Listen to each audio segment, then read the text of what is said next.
پەروەردە و فێرکردنی یەکێکە لەو پرسە گرنگانەی کە پێویستە لە کۆمەلگادا زۆر گرنگی پێ بدرێت و پراوێزخستنی لە هەرێمی کوردستاندا گرفتێکی زۆری دروست کردووە بۆ ئەم کەرتە و ئەمانەوەی بە دیاریکراوی بزانین بۆچی لە هەرێمی کوردستان بەم شازە پراوێزخرا و دەکرێت چی بکرێت بۆ ئەوەی کە لە داهاتوودا بەرەو پێش بچێت زیاتر. ئێمەمانەوە باسیێن بابەتە بکەین بە میوانداری مامۆستا مسلیم عەبدوڵڵا کە ڕاستەوخۆ لە سۆرانەوە لەگەڵمانە. مامۆستا سڵاوی خوات لێبێتم کاتت باش. مەبەستمان چیە لە پراوێزخستنی پەروەردە و ئایا هەر بەڕاستی پەروەردە لە هەرێمی کوردستان پراوێز خراوە؟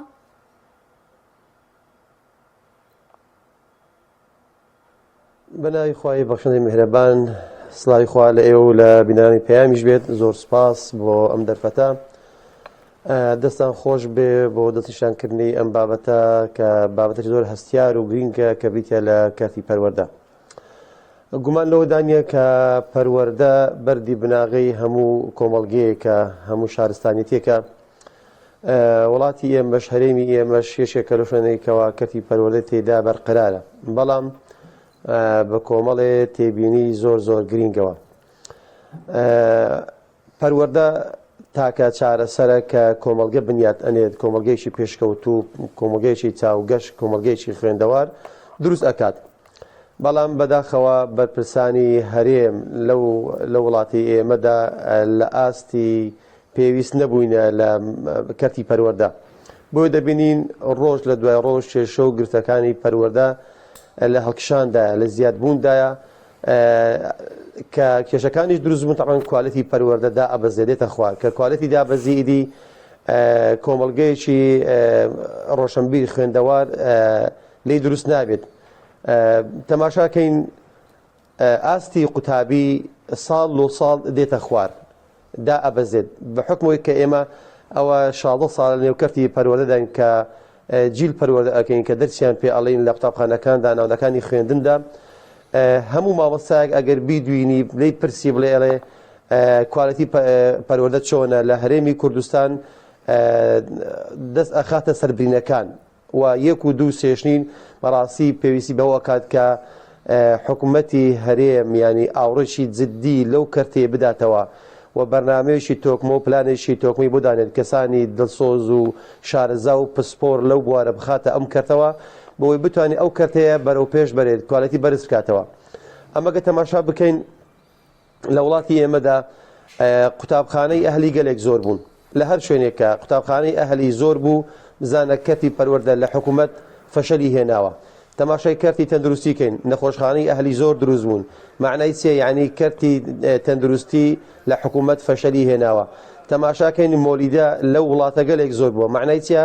یعنی وەزارەتی کارەبا فەشەلی هێناوە، ناتوانێت کارەبا دابین کات. جا بڕۆ بە هەموو کەرتەکانی دیکەدا هەر کەرتێک ئەگەر دەستی لۆبەی کۆمەڵە کێشە و گرفتی خۆی هەیە، بە تایبەت کەرتی پەروەردە کە ڕەبت و پەیوەندی بە نێوان هەموو ئەندامەکانی خێزانی ئەو کۆمەلگەوە هەیە. هەموو ماڵێک پێویستی بە کەرتی پەروەردەیە. زۆرترین مەوقعی داگیر کردیە، بۆیە زۆرترین مەساریف و بودجەی ئەوێت بۆ ئەوەی ئەو کەرتەوەکو پێویست بڕواتن. کوالێتی بەرز لە خوێندندا ینی کۆمەڵگەیەکی خوێندەوار، کۆمەڵگەیەکی چاک، کۆمەڵگەیەکی مسەقەف و ڕۆشنبیر دروست ئەکاتن. ئەگەر تەماشای ئەو بەشە بکەین هەر لە کوالێتی منهەجەوە، تەماشا بکەین لە کوالێتی بیناوە، لە مامۆستای پسپۆر و شارەزاوە، لە تەعینکردنی مامۆستا پێدا ینی پڕکردنەوەی سەرجەم کەم و کوورەکانی کەرتی پەروەردە ئێجگار زۆرن. حکوومەت لەو بوارە بەڕاستی کەم تەرخەمە پێی حەز ناکات کۆمەڵگەیەک دروست بێت، چاوگەشت بێت، خوێندەوار بێت، شارەزا بێت، علمی هەبێت، سەقافەتی هەبێت. هەموو کۆمەڵگەیەکی مەسەلەن مامۆستا لە هەرێمی کوردستاندا لە خوێندەواری بڕوات، خەڵک لە خوێندەواری دا ببڕێت. بەڵێ مامۆستا لە هەرێمی کوردستاندا وەزارەتی پەروەردە حکومڕانانی ئەم هەرێمە تا چەند بەرپرسیارن لەوەی کە کەرتی پەروەردە بەرەو دواوە بچێت، کەرتی پەروەردە وەکو پێویست نەبێت و کەم تەرخەم لە پرۆسەی پەروەردەدا؟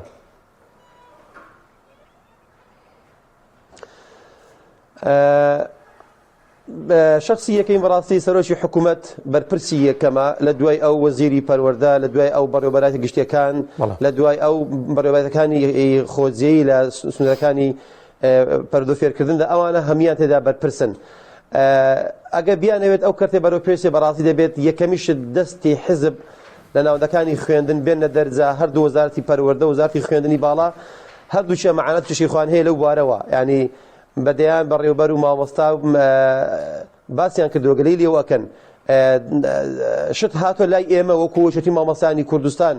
کە گرفتی مامۆستایان لە ناوەندەکانی خوێندندا چییە؟ ئەم بەڕدانی کە ناوم هێنان بەرپرسی یەکەمن لە چاکردنی کەرتی پەروەردە بۆیە تەماشاکەین کە پەروەردە ئینتاجی نابێت بەرهەمی نابێت خەڵکانێکی زۆر واز دێدین بەرەو سلکێک ئەڕۆن کە بۆ نمونە سلکی چەکداریە لەوێ دەرمەسەن ئەنەوێت خۆیان تەعین بکەن دەڵێن ئەم کەرتە ئیسیفادەی نییە ڕۆژانە قوتابی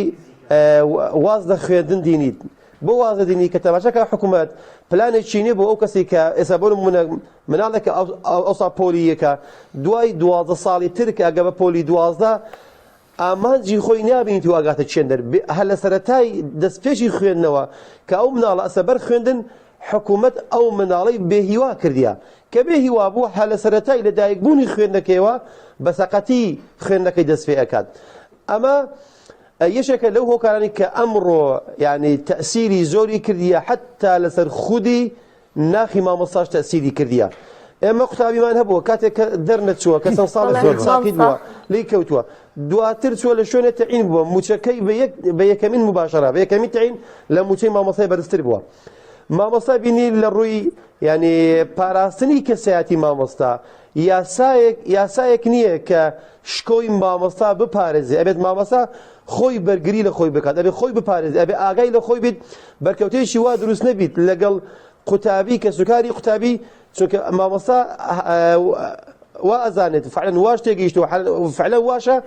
کە جیهەتێکی مختص نییە بەرگری لە مامۆستا بکات لە وڵاتان مامۆستا پارێزبەندی هەیە حەسانەی هەیە کەس ناتوانێت دەست لە مامۆستا بەرین تەماشای کوالەتی خوێندن بکەین لە وڵاتان کوالەتی ستاندەری عالەمی کە پەیڕەوی ئەکات ئەڵێ هەر قوتابیە کە لە یەکەم ڕۆژ خرایە ناوناوەندی خوێندنەوە ئەبێت ئەم ساڵ 600 کاتژمێر 600 سەعات ئەبێت ئەو قوتابیەت دەوام کات لە هەرێمی کوردستان بە گوشراوی بشی زەختیشی لێ بکەی ناگاتە 300 سەعات یعنی نیوە و نیوی وڵاتانە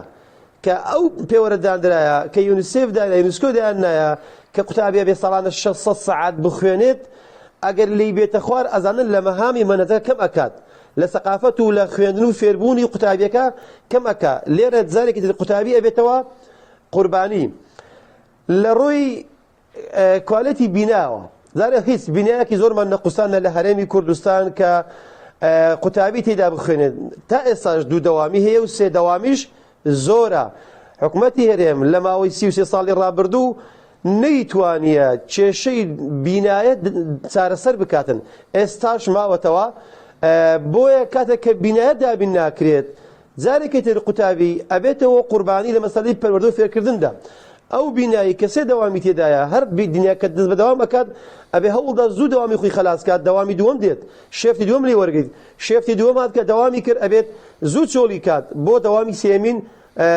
بەجێبێڵێت ئەوە هەموو لە کاتژمێرەکانی قوتابی کەم ئەکاتەوە ئەمە لە ڕووی بینایە لە ڕووی کوالێتی بینایەوە بەڕاستی بینایەکانی قوتابخانەکانی هەرێمی کوردستان لەو ئاسانین کە بنەماکانی پەروەردە و فێرکردنی تێدا بەرهەم بهێنرێت بە تایبەت بەشە زانستیەکەی کە پێویستە مختبەڕەیە تاقیگەیەک هەبێت لە قوتابخانەکانە ئەو قوتابی کە لە بەشی زانستیە ئەبێت ئەو شتانی کە زانستین ئەبێ بە عملی ڕۆژانە بیخوێنێت بەداخەوە نییە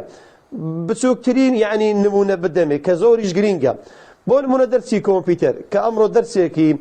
یعنی عالەمیە دەرسێکی سەرەکیە و زەروریاتی بوویتە زەروریاتی ژیان هەر کەسێکی خوێندەوار بێ ئەبێ شتێک لە کۆمپیوتەر بزانێتن ئەو قوتابیانی کە کۆمپیوتەر ئەخوێنن لە کە لە پۆلی شەشەوە دەست پێ ئەکات و کۆمپیوتەر ئەخوێنن تەماشاکەی لە یەک قوتابخانەش مەگەر چۆن بێت ژوورێک نییە کۆمپیوتەری تیا بێت ئەم قوتابیە کاتێک شتێکی نەزەری ئەخوێنێ بچێت بە عەمەلی لە قاعەیەکە مامۆستای کۆمپیوتەر لەگەڵی بێت دەرسەکەی پێ بڵێ 33 ساڵە تا ئێستا ئەم کێشەیە چارەسەر نەکرا حکوومەتی هەرێمیش ئەزانی لانی پەیوەندیدار والله بەڕێوەبەر ئەزانیت بەڕێوەبەری گشتی ئەزانیت بەڕێوەبەری شوێنێک ئەزانیت سەرپەرشتیان ئەزانیت مامۆستای ڕاهێنەر ئەزانیت وەزیر ئەزانێت سەرۆشی حکوومەتیش ئەزانیت هەمویان لە ئاس ئەم کێشانە تەنها راپۆرتێک ئەنووسی و بەرزەکاتەوە و هیچ بە دووەداچوونی بۆ ناکرێت بۆیە تەماشاکەین ڕۆژ لە دوای ڕۆژ کێشەکانی پەروەردە لە هەڵکشاندان کەم نابێتەوە ئەمە بێ پلانیە ئەگەر حکومت پلانی هەبوایە بۆ مەسلەیە دەیتوانی لە ماوەی 30 ساڵی ڕابردوو هەرچنە بێت کێشەی بینایەت چارەسەر کات ئەرز زۆرە داهاتی زۆرە ئەتوانێت بینایە دروست کات زۆربەی بینایەکانیشی ئێستا دەگەدابی سەردەمی سەدامی ڕژێمن کە لەو کات دروست کاون تا ئێستاش قوتابخانەکان هەیە ئەسڵەن نۆژەنیش نەکرایتەوە هەمان دەرکە و پەنجەری زمانی کۆن 30 ساڵ لەمەوبەر 40 ساڵ لەمەوبەر ئەم قوتابخانەیە دەوامی تاکرێت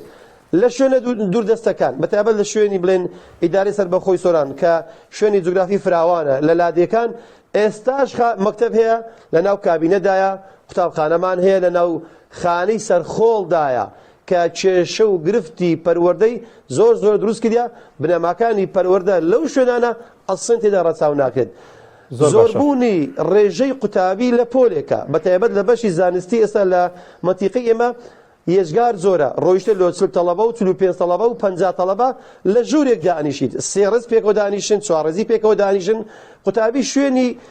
دەفتەریشی نێت دەفتەر و کتابەکەی لە سەردانێک کە شتێکە بنووسێت هەموو ئەم کێشانە حکوومەت ئاگای لە هەر هەمووی هەیە ئەگەر بڵێ لێی نازانم عیبێکی زۆر گەورە بڵێ ئاگام لێ نییە خەبەرم نییە ئەدی ئەمە هەموو بەڕێوەبەر و سەرپەرشتیار و بەشی پلاندانان ئەمانە ئیشیان چییە ڕاهێنەرەکان ئیشیان چییە بەڵێ ئاگیان لێیە بەڵام وەکوتم حکوومەت کەم تەنخەمە ئەزانی ئەم کەرتە تەنها مستهلیکە ینی پارە سەرف ئەکات ئینتازی کە ئینتازی نەبوو ئیدی حکومەت ئەکشێتەوە گرنگی بە کەرتێک ئەدا کە ئینتازی هەیە پارە پەیدا ئەکات حکوومەتی هەرێمی کوردستان تەماشاکەن ڕۆژ لە دوای ڕۆژ مۆڵەت ئەدات بەو بەرپرسانەی کە ئەیانەیە قوتابخانەی ئەهلی دروست کرد